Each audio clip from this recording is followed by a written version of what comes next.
ఇక్కడ చూడండి, ఆయన వాడే కారు కూడా ఎంత భద్రతగా ఉంటుందంటే, అంటే ఇవన్నీ ఎందుకు చెప్తున్నకుంటున్నామంటే అవేర్నెస్ కోసం.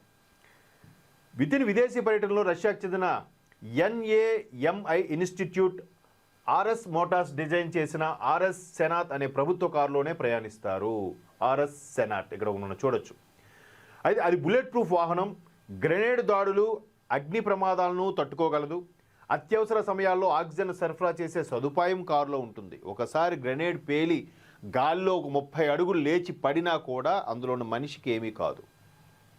మొత్తం 4 టైర్లు పంక్చర్ అయినా వాహనం ప్రయాణించగలదు. గంటకు 250 కిలోమీటర్ల వేగంతో దూసుకెళ్లగలదు.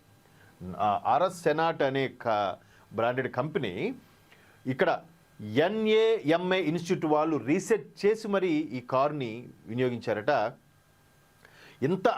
ఎంత సెక్యూర్గా ఉన్నారు చూడండి. ఇవి మనకి కార్గో ఫ్లైట్లో తీసుకొచ్చి పుతిన్కి భద్రత కల్పిస్తారు.